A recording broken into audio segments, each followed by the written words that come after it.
M1 Dynamics example 12. We've got two particles in this situation which are connected by light inextensible string. Spot the obvious error there. So I'm going to draw a really good diagram to start off with. So mass 5 and mass 3. So this is P and this is Q. They're connected by this light inextensible string. And particle P is being pulled by a horizontal force of magnitude 40 newtons. This is a rough horizontal plane, which means that both of these two will have a frictional force, so we'll work those out later. We also need a force representing the weight. So on the first one, this will be 5G, and we'll have a normal reaction. I'll call it R1.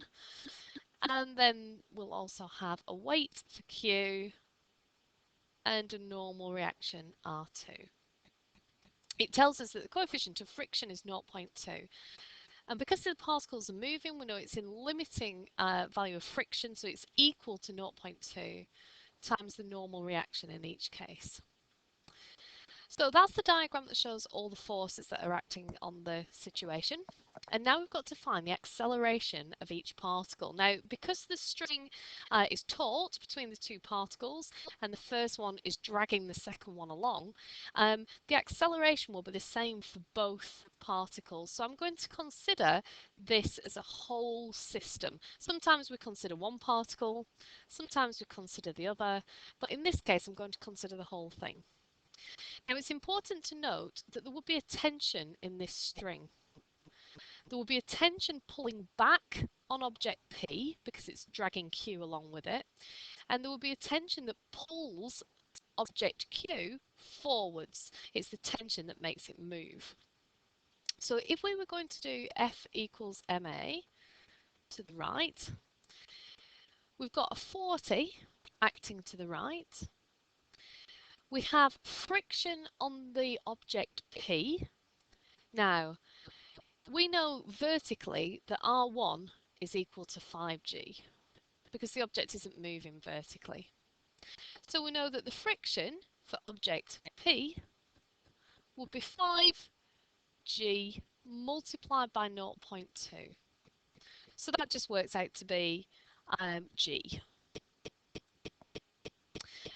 On the second object, we know that R2 is 3G. And so the friction for Q will be 3G times 0.2, which is 0.6G. So there's a 40 acting forwards and two frictions acting backwards. One of them is G and one of them is 0.6G. Now I could put these tensions in, but since one of them's acting backwards and one of them's acting forwards, they cancel each other out. So when you're considering the system as a whole, you can miss out considering those tensions. Obviously, if I was considering each particle one at once, we'd want to put those in. So they're all the forces that are acting on the particles. And then the overall mass of all of this system is 8, because we have a 5 and a 3, 8. So the overall mass is 8. Multiplied by the acceleration. So we work that out, it's going to be 40 minus 1.6 G equals 8A, and if you solve that on your calculator, A works out to be 3.04 meters per second squared. Now, because that string in the middle is inextensible, that's one of our modelling assumptions, so we may as well answer this part of C. Because the string is inextensible, that means that both of these two particles will be moving with the same acceleration. So when it says in part C, how have you used the fact it's inextensible? We've assumed because this string isn't stretchy, both of these two particles will be moving with the same acceleration, and that was necessary in order to solve this problem here. Now if we move on to part B, we've got to find the tension in the string. Now in the first calculation, the tension's cancelled out. So we couldn't find the tension from the first part of the question, but we can work it out now. And you can either choose to look at particle P or particle Q. You'll get the same answer. I tend to choose the one that's easiest, and so I'm looking at Q and I'm thinking there's less forces acting on Q, so there's less ways for me to go wrong when I'm doing this calculation. So if I do F equals ma just for particle Q, just for that part of the system, we've got T acting to the right and the friction acting to the left. Now if you remember, the friction on Q was 0.6 G, so they're the only two forces acting on particle Q. The mass of Q is 3, and the acceleration, use the full value from your calculator here. I'll write 3.04, but you make sure you write down the full value that you had before.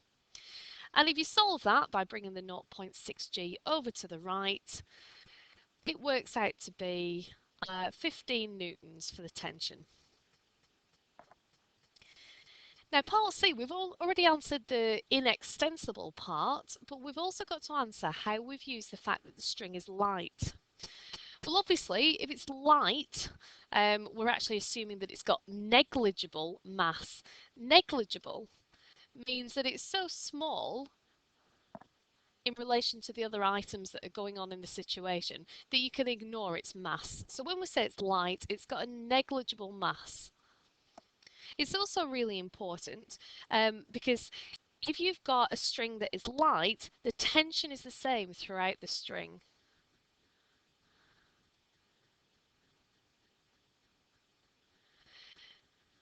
Now, if you look in chapter 1 of the textbook, you'll see a list of all the modelling assumptions and what they actually mean in context. And it's really important that you learn them because these little 1 or 2 mark questions can really add up over the course of a paper.